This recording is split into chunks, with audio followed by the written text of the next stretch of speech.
As children, it was a great delight for us to go to a Chinese restaurant and learn to do new and exciting things, like eat with chopsticks.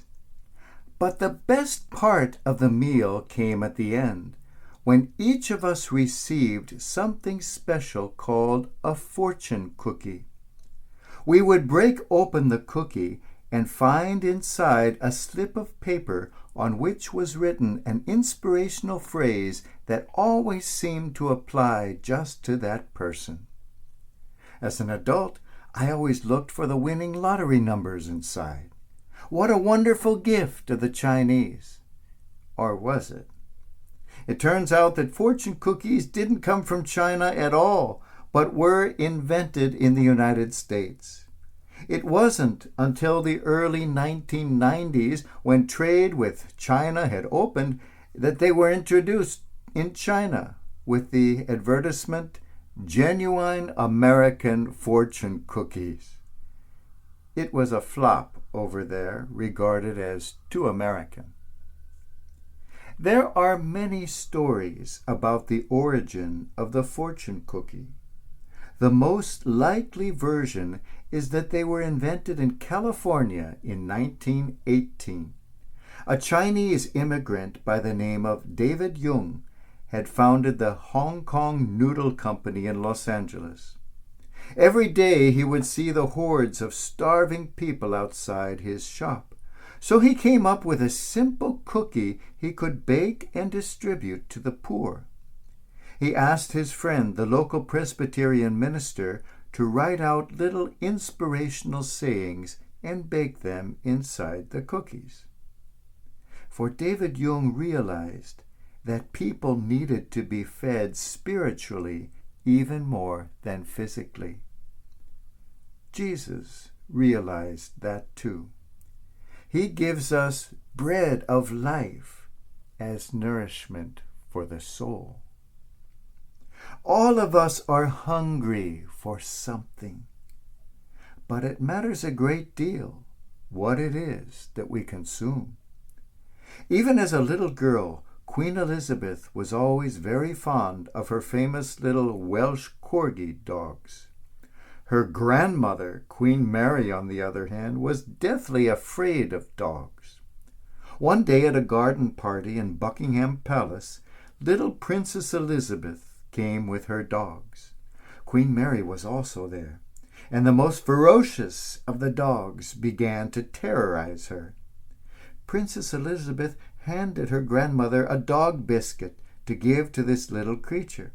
In panic, Queen Mary handed the dog biscuit to her nearest neighbor, who happened to be the Archbishop of Canterbury, and he gratefully popped it into his own mouth.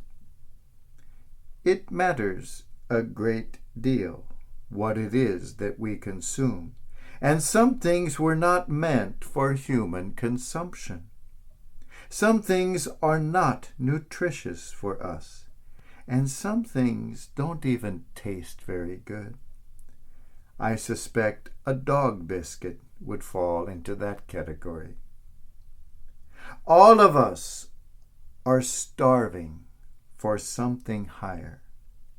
Each of us is hungry for a love that never disappoints, for a bread that never fails to satisfy. All around us, we are offered various foods for body and soul. In this consumer age, we find this more than ever, advertised all over the television and the computer. You need this. This product is going to make you happy. We look for the fortune inside that earthly pleasure. We break it open, expecting to find a life-changing fortune inside our cookie, only to find an empty shell. A pleasure that lasts for a moment or two.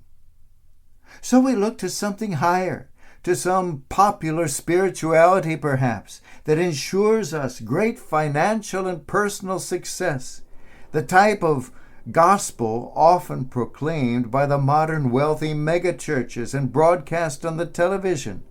With great excitement we open that fortune cookie, and once again find an empty shell in our hands. We look sometimes to church leaders, expecting to find something to elevate us, inspire us, transform us, something to unite us with God. With great expectation, we break open their cookie too, expecting to find what we have been seeking. But all too often, that shell too is empty, for all they have given us is an affirmation of the political and social prejudices we already had.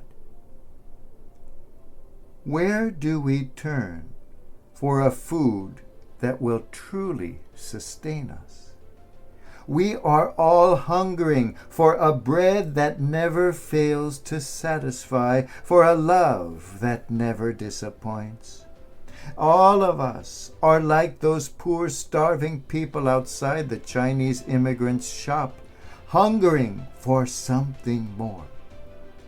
What fortune do we find inside our cookie?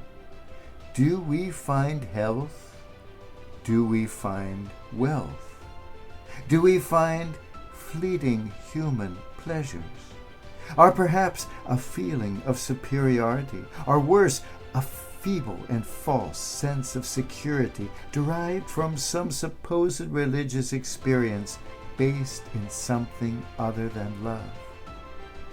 It is only when we consume our very God that we find our true fortune, for it is then that we have found union with the divine.